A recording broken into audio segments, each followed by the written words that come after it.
아나스타시아가 들려주는 이야기. 꼭 기억해야 할 얄매자별을 아시나요? 얄매자별에는 봄이 반개했다. 지구의 것과 비슷한 풀, 나무와 관목의 꽃들이 향기를 뿜어내고 있었다. 훌륭한 봄의 풍경 사이로 난 오솔길을 따라 블라지슬라브는 심포지엄에 가는 중이다.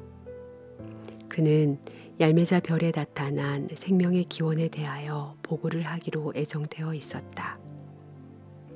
반론은 그의 어릴 적 친구 라도미르가 맡을 것이다. 19살의 블라지슬라브는 어떤 수준의 학회에서라도 자신의 이론을 펼 수 있을 만큼 충분한 정보를 보유하고 있었다. 그의 친구 라도미르의 지식도 그에 못지 않았다. 라도미르와 그를 지지하는 그룹은 보고 내용 중 약점이나 과거에 일어난 사건에 대한 논리가 부족하다면 무엇이든 이용하려 들 것이다. 그리고 심포지엄에는 류드밀라도 올 것이다. 이 두 사람은 모두 어릴 적부터 이 아가씨를 사랑하고 있었다. 사랑하고는 있었지만 자기의 사랑을 상대방에게도 아가씨에게도 고백하지 않고 있었고, 류드밀라가 결국 누구를 선택하게 될지 미약한 신호만이라도 있기를 학수고대하고 있었다. 블라지슬라브는 자기가 할 발표를 한 번 더 심사숙고하려고 일부러 먼 길을 택했다. 그런데 뭔가가 그가 집중하는 데 방해가 됐다. 누군가가 자기를 주시하는 느낌이 들었다. 그러다 뒤에서 무슨 속삭이는 소리가 들리자 블라지슬라브는 돌연 뒤로 돌았다. 누군가가 오솔길에서 관목으로 휙 숨어서 풀숲에서 숨을 죽였다. 블라지슬라브는 오던 방향으로 몇 걸음 뒤돌아가서 관목 아래 풀숲에서 숨을 죽이고 있는 자기의 4살짜리 동생 까짜를 발견했다. 이거 봐라, 까짜, 너 또 내 뒤에 달라붙었구나. 나는 중요한 일을 앞두고 있어. 네가 방해가 될 수 있다는 걸 모르니? 당연히 알 거야. 그러니까 풀밭에 숨었지. 나 숨은 거 아니야. 그냥 엎드려 있는 거야. 이런저런 풀이나 벌레를 보고 있지. 아, 그렇구나. 그럼 계속 엎드려서 구경이나 하거라. 난 간다. 까짜는 곧바로 일어서서 블라지슬라브에게 뛰어가더니 황급히 말을 쏟아냈다. 오빠는 그냥 가.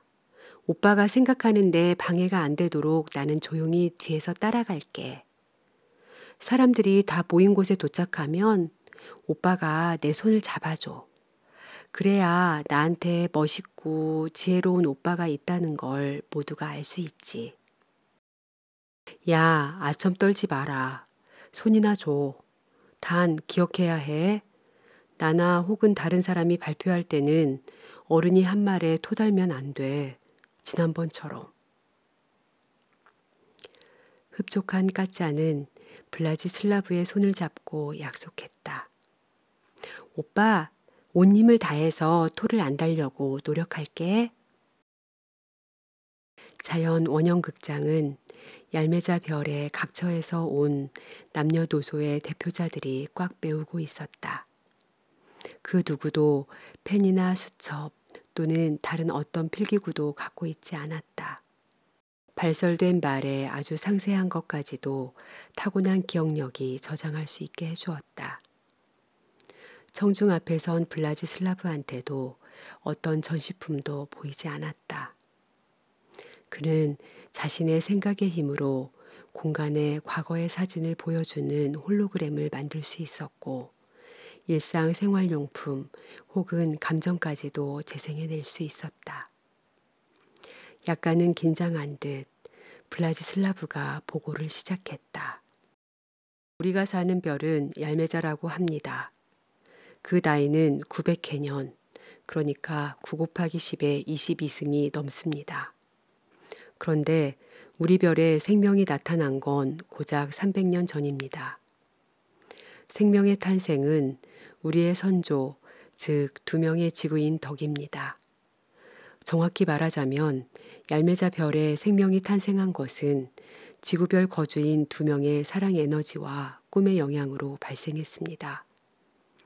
이런 연유에서 지구인의 삶에 대한 역사적 정보를 소개해 드리고자 합니다. 지구인들의 초기의 삶은 우리와 유사했을 가능성이 충분합니다. 지구인들은 자기 별, 그리고 우주의 소명을 잘 알고 느꼈습니다. 지구인들은 자기 별에 살아있는 모든 생명체들의 소명을 규명했고 그것들을 능숙히 이용했습니다.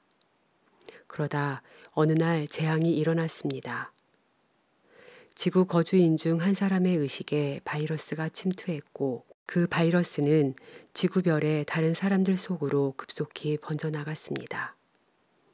우리의 학자들은 이 바이러스를 죽음이란 단어로 명명했습니다.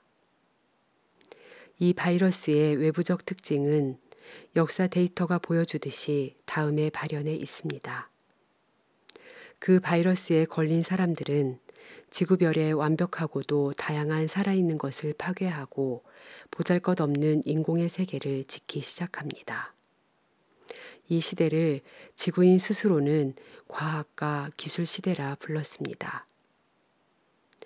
죽은 바이러스에 걸린 사람들은 이성의 존재에서 반이성의 존재로 변해버렸습니다.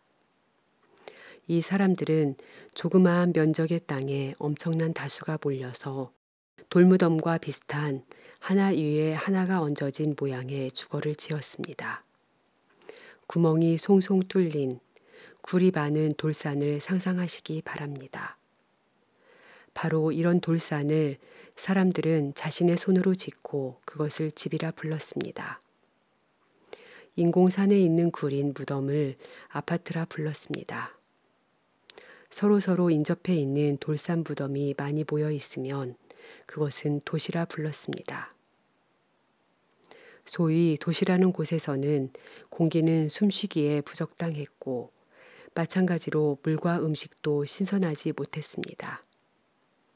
사람의 일부 기관은 그가 살아있는데도 썩거나 부패하기 시작했습니다.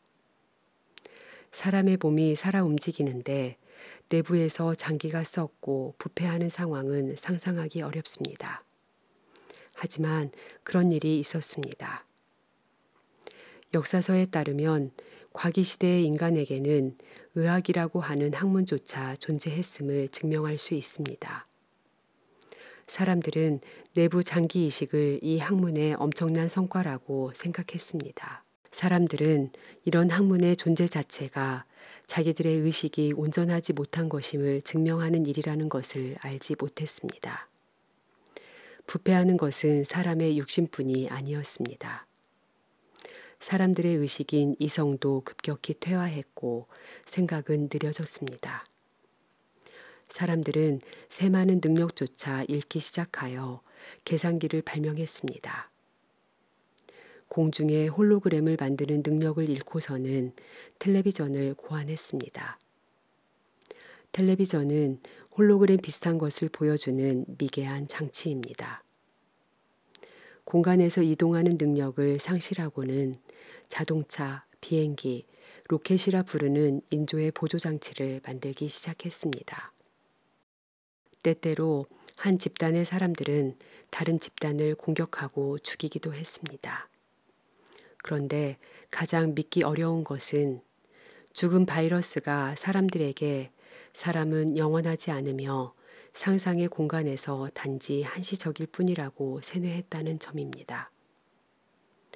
과학과 기술 시대의 사람들의 행위는 지구별을 점점 더 고약한 악취가 나는 우주의 한 점으로 바꾸어 놓았습니다.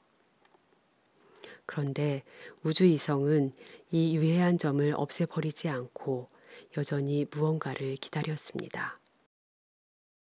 잠시 멈추시기 바랍니다. 블라지슬라브의 친구 라도미르가 이끄는 논박자 그룹으로부터 한 목소리가 들려 블라지슬라브의 발표를 중지시켰습니다. 더 이상의 선생의 발표는 전혀 무의미합니다. 그런 일은 지구에 일어날 수가 없었습니다. 좋습니다. 제가 발표한 말이 거짓임을 실제로 증명한다면 저는 발표를 중단하겠습니다. 논박자 그룹 중에서 젊은 청년이 일어나 이렇게 말했습니다. 지구인 사회에 종교가 존재했다는 사실은 잘 알려져 있습니다. 종교 경전에는 지구와 지구 위에 자라는 모든 것은 우주 지성이 지었다고 적혀 있습니다. 사람들은 우주 지성을 하느님이라 불렀습니다. 하느님을 숭배하고 그의 이름으로 다양한 의식을 행했습니다. 존경하는 발표자님, 이 사실을 부정하지는 않으시겠지요? 네, 부정하지 않습니다. 블라지슬라브가 답했습니다. 그렇다면 말해 보십시오. 자신들의 우상을 숭배하는 의식을 올리면서 어떻게 동시에 그의 조물을 파괴할 수 있지요? 동시에 그리 할 수는 없습니다. 때문에 지구상에는 인구 밀집 도시가 존재할 수 없었습니다. 사람들이 자기들이 경배하는 하느님이 지은 조물을 더럽히는 일은 있을 수 없었어요. 우주의 이성도 그런 난장판이 일어나도록 방치할 수는 없었어요. 그렇지 않다면 그를 이성이라 부를 수 없고 오히려 그가 지은 것, 최우선적으로 사람의 이성성을 의심해 보아야 할 것입니다.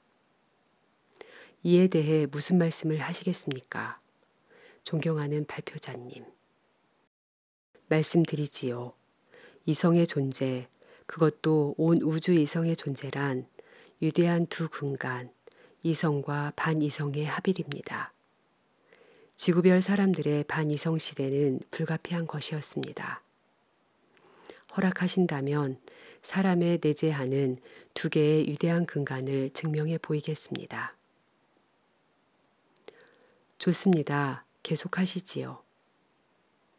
젊은이가 동의하고 자리에 앉았습니다. 우주 세상, 이것은 상극의 합일입니다. 블라지슬라브가 자신 있게 말을 이어갔습니다. 사람도 또한 자기 스스로가 상극의 합일임을 보여줍니다. 지구의 인간들 의식에 몰아닥친 엄청난 혼돈 속에서도 이해한 사람들이 문득 나타났습니다. 사람들은 종교 경전의 도움 없이도 지구상의 조물에 대한 자신들의 태도를 바꾸었습니다. 말에 그치지 않았습니다. 이 사람들은 자신의 삶의 양식을 바꾸기 시작했습니다. 이들은 자기들이 하는 행위의 위대한 의미를 다 알지도 못한 채 자기들이 하는 행위를 그냥 가원짓기라 말했습니다. 새로운 의식으로 흙을 만짐으로써 자신들이 우주 별들의 생명을 주고 있음을 이들은 알지 못했습니다. 자신들에겐 죽음이 존재하지 않을 것임을 몰랐습니다. 이들이 낳은 아이들을 후손들이 신들이라 부를 것임을 몰랐습니다. 이 사람들은 단순히 지구별 위에 자기들의 가원을 지은 것입니다. 우주 이성은 숨을 죽이고 초조히 이들의 행위를 주시했습니다. 그러다 지구의 모든 사람들이 자신들의 훌륭한 가원에 살기 시작한 때가 도래한 것입니다. 그날이 왔으니 보십시오. 제가 여러분께 홀로그램을 보여드리겠습니다. 등장인물은 둘입니다. 다음 편에 이어집니다. 아나스타시아 홍보팀